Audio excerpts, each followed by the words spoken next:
इसको समझना चाहिए कि नफरत का जहर जो है वो किस हद तक आगे बढ़ चुका है कि लोग पार्लियामेंट की गरिमा का भी ख्याल नहीं रखते और वहाँ इस तरह के अल्फाज का इस्तेमाल करते हैं। वो जो शर्मनाक अल्फाज कहे गए और जो जिस तरह के अल्फाज का इस्तेमाल किया गया रूलिंग पार्टी के एक एमपी की तरफ से, वो किसी एक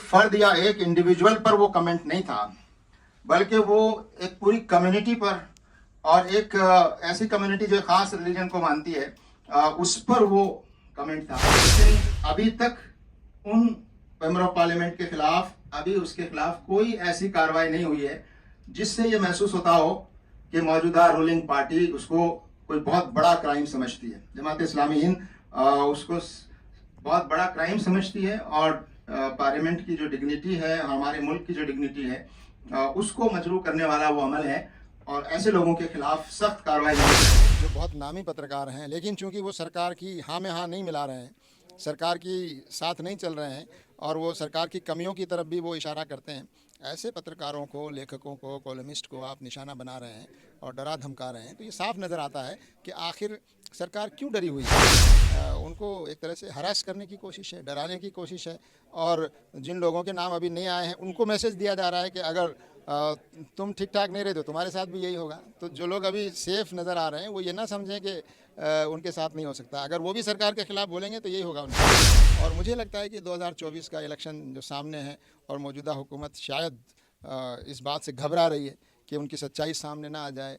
जो मीडिया ईमानदारी से अपनी बात कह रहा है कहीं वो पूरी तरह से इस हुकूमत को एक्सपोज ना कर दे, पूरी तरह से वो कमियां उजागर ना कर दे।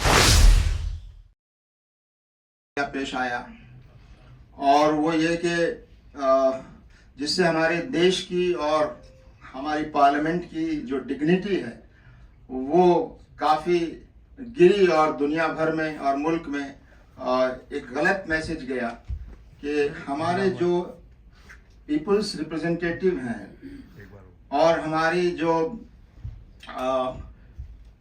असम्बलीज और पार्लियामेंट के जो मेंबरान जो चुनकर आते हैं, कानून बनाने वाले जो लोग हैं, उनकी ज़बान इस तरह से पार्लियामेंट में इस्तेमाल होती है और ख़ास तौर से एक कम्युनिटी के ख़िलाफ़, एक ख़ास मज़हब के मानने वालों के ख़िलाफ़ वो जो शर्मनाक अल्फाज कहे गए और जो जिस तरह के अल्फाज का इस्तेमाल किया गया रूलिंग पार्टी के एक एमपी की तरफ से, वो किसी एक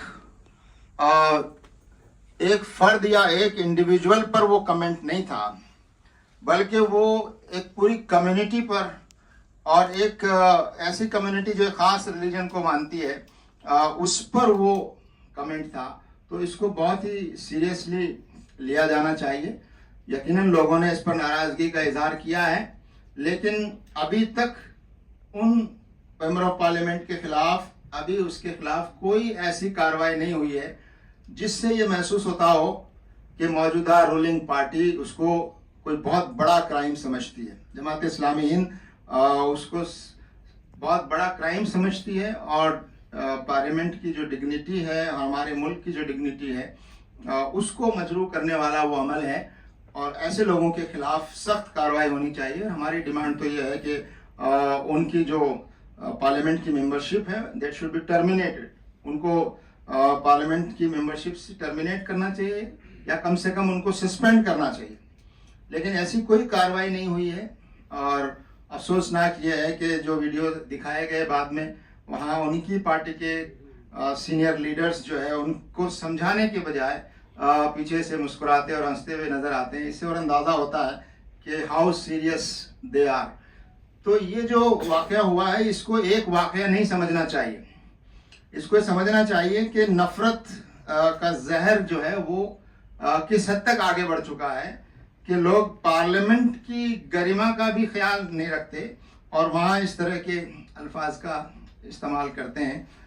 तो हम समझते हैं कि ये हमारे मुल्क की पार्लियामेंट के लिए, हमारे मुल्क की डेमोक्रेसी के लिए और हमारे मुल्क की जो तस्वीर दुनिया में बन रही है उसके लिए भी एक बहुत ही अफसोसनाक वाक़या है। और हम उम्मीद करते हैं कि जो स्पीकर हैं पार्लियामेंट के वो उनके खिलाफ सख्त कार्रवाई करेंगे और उनकी पार्टी को भी चाहिए कि वो ऐसे मेंबर पार्लियामेंट के खिलाफ सख्त कार्रवाई करें।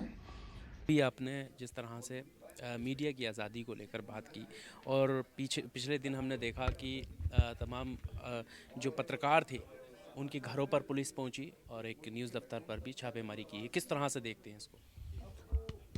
देखिए, ये बात साफ तौर पर नज़र आ रही है कि मीडिया जो लोकतंत्र का चौथा स्तंभ होता है, फोर्थ पिलर है, उसकी आज़ादी को धीरे धीरे ख़त्म करने की कोशिश हो रही है। अब जो लोग अभी अपनी आज़ादी के लिए खड़े हैं या आवाज़ उठा रहे हैं या सरकार की गलतियों की तरफ इशारा करते हैं या उसके ख़िलाफ़ बोलते हैं, ऐसे पत्रकारों को डराने के लिए, चुप करने के लिए, उनकी आवाज़ को दबाने के लिए जो इस तरह की चीज़ें हो रही हैं, ये इस मुल्क के लिए और इस मुल्क की डेमोक्रेसी के लिए बहुत ख़तरनाक है। और ये हम समझते हैं कि ये बहुत बड़ी चिंता का विषय है कि इस तरह से चुन चुन कर ऐसे पत्रकार जो बहुत नामी पत्रकार हैं, लेकिन चूँकि वो सरकार की हाँ में हाँ नहीं मिला रहे हैं, सरकार की साथ नहीं चल रहे हैं और वो सरकार की कमियों की तरफ भी वो इशारा करते हैं, ऐसे पत्रकारों को, लेखकों को, कॉलमिस्ट को आप निशाना बना रहे हैं और डरा धमका रहे हैं। तो ये साफ नज़र आता है कि आखिर सरकार क्यों डरी हुई है। अगर सरकार ने सब कुछ ठीक किया है तो मीडिया में सब कुछ आना चाहिए, मीडिया को पूरी आज़ादी हो कि वो बताए क्या क्या हो रहा है। तो सरकार क्यों डरी हुई है इन चीज़ों से, कि क्यों डर है उनको कि ये लोग उनके खिलाफ़ कोई बात कहेंगे। अगर कहेंगे तो सरकार जवाब दे उसका। पर मीडिया के और भी तो कई सारे पत्रकार हैं ना जो खुलकर बात कर रहे हैं, रिपोर्टिंग कर रहे हैं, कह रहे हैं हमारे ऊपर तो कभी ऐसी कार्रवाई नहीं हुई है। इन पर क्यों हो रही है? क्योंकि इनका नाम संदिग्ध चीज़ों में आ रहा है, चाइना को लेकर आ रहा है, तभी तो कार्रवाई हो रही है। देखिए, ये तो एक देखने की बात है और जांच करने की बात है। यानी ऐसा नहीं होता कि सब पे एक साथ कार्रवाई होगी। ठीक है, जिन पे कार्रवाई नहीं हो रही है, अगर वो अपने आप को सेफ समझते हैं तो कल उन पर भी होगी। आज इन पर कोई इल्ज़ाम लगाया है, कल दूसरों पर भी इल्ज़ाम लगाया जा सकता है। तो मीडिया ये का एक तबका जो है खुश है बिल्कुल इस साफ कार्रवाई से। नज़र होगा। वो तबका खुश हो सकता है जो तबका हुकूमत के साथ है, जो तबका हुकूमत के हाँ में हाँ मिला रहा है, जो तबका हुकूमत के लिए काम कर रहा है। मीडिया तो कभी हुकूमत के लिए काम नहीं करता, मीडिया तो इंडिपेंडेंट काम करता है। उसको आप मीडिया कह ही नहीं सकते। जो सरकार की एक ब्रॉडकास्टिंग एजेंसी बन जाए, वो मीडिया कहलाने के लायक नहीं है। लेकिन जो सरकार की गलत चीज़ों की तरफ इशारा करे, सवाल पूछे सरकार से, उस मीडिया को ज़िंदा रहना ज़रूरी है। और आज इस बात की कोशिश की जा रही है कि ऐसे चुने चुने जो नामी पत्रकार हैं, उनको एक तरह से हरास करने की कोशिश है, डराने की कोशिश है। और जिन लोगों के नाम अभी नहीं आए हैं उनको मैसेज दिया जा रहा है कि अगर तुम ठीक ठाक नहीं रहे तो तुम्हारे साथ भी यही होगा। तो जो लोग अभी सेफ नज़र आ रहे हैं वो ये ना समझें कि उनके साथ नहीं हो सकता। अगर वो भी सरकार के ख़िलाफ़ बोलेंगे तो यही होगा उनके साथ। ये फ्रीडम इंडेक्स की जो बात होती है पत्रकारिता को लेकर, उसका स्तर भी लगातार जो है निचले पायदान पर जाता चला जा रहा है। बिल्कुल, ये बात हम बराबर कहते रहे हैं, प्रेस कॉन्फ्रेंस में भी कई बार कही है कि पूरी दुनिया में जो फ्रीडम का इंडेक्स है मीडिया प्रेस का, वो हमारा मुल्क उसमें बहुत नीचे चला गया है। और ये हमारे मुल्क की तस्वीर जो ख़राब हो रही है, ये उसको ठीक करना ये सरकारों की ज़िम्मेदारी होती है। तो ये इसकी पूरी तरह से ज़िम्मेदार सरकार ही है कि हमारा ये मीडिया फ्रीडम का जो इंडेक्स है, प्रेस फ्रीडम का, वो इतना गिर गया है।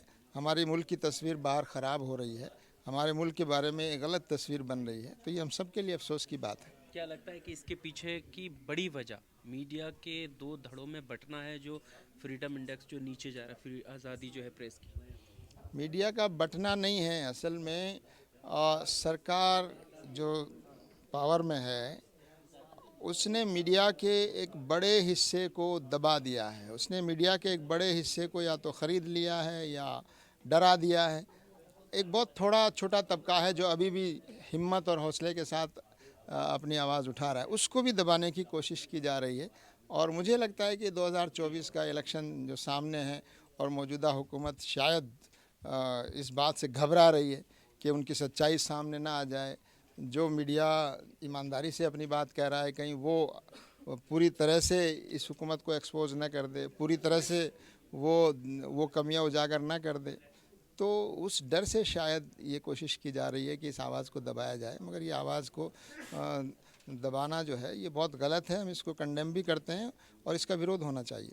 बिहार में जातीय जनगणना हुई है और वो आंकड़े सामने आए हैं। आप किस तरह से देखते हैं? हालांकि बहुत सारे लोगों का मानना है कि जिसकी जितनी संख्या भारी उसकी उतनी हिस्सेदारी, तो आप इसके पक्षधर हैं? हम तो यही समझते हैं कि इंसाफ का, न्याय का तकाजा यही है कि इस देश में इतने सारे वर्ग, अलग अलग ग्रुप्स रहते हैं, उन सब का रिप्रेजेंटेशन हर जगह पर उनकी आबादी के हिसाब से होना चाहिए। पार्लियामेंट में हो, सर्विसेज में हो, असेंबलीज में हो, जितने और जगह वेलफेयर स्कीम्स वगैरह सब जगह। तो ये सर्वे इसीलिए कराया गया है आज 76 साल के बाद, ताकि ये मालूम हो कि कौन कितनी तादाद में है और उसके मुताबिक उस प्लानिंग को आगे बढ़ा जाए कि किसको कितना रिजर्वेशन मिलना चाहिए, किसको कितना शेयर मिलना चाहिए। तो हम इसकी तायद करते हैं क्योंकि इंसाफ के लिए ये ज़रूरी है। अगर ये नहीं होता है तो हम देखेंगे कि एक छोटा सा तबका है, वो एक बड़ा हिस्सा उसके पास जा रहा है, और एक बड़ा तबका है जो महरूम है, वंचित है। तो ये इंसाफ नहीं होगा, डेमोक्रेसी कमज़ोर होगी ऐसी हालत में। पर ये सवाल करने के लिए तो ओवैसी भी अपनी रैलियों से, सभाओं से कहते रहे हैं, चाहे वो अखिलेश यादव की पार्टी हो या रीजनल जो भी पार्टी रही हो, उनसे सवाल करने के लिए कि आप सोचिए कि आपकी कितनी आबादी है और आप कितने उम्मीदवार आपके हैं या कितने जीत कर जा रहे हैं। हाँ, तो ये सवाल तो बाकी है ना। हमने इसको ये नहीं कहा कि जो भी अंडर रिप्रेजेंटेड है, अगर मुस्लिम्स आप देख रहे हैं पार्लियामेंट में, असेंबली में जितनी तादाद उनकी आबादी के लिहाज से होनी चाहिए, उसके मुताबिक उनकी आबादी के बहुत कम है, तो ये भी नाइंसाफ़ी है। ये डेमोक्रेसी की कमज़ोरी है, इसको भी ठीक करने की ज़रूरत है। और ये सब पार्टियों को करने की ज़रूरत है कि वो अपनी पार्टियों में भी इस रिप्रेजेंटेशन को बराबर करें। तो ये तो इंसाफ का तकादा है। जो पार्टियां औरों के लिए इंसाफ मांग रही हैं, वो अपनी पार्टी के अंदर भी इस रिप्रेजेंटेशन को ठीक ठाक करने की कोशिश करें। जो पार्टियां अपने आप को सेकुलर पार्टी कहती सब हैं, कहते हैं, हम तो सबसे कहते हैं, जो सेकुलर नहीं कहती वो भी करें, कुछ करें तो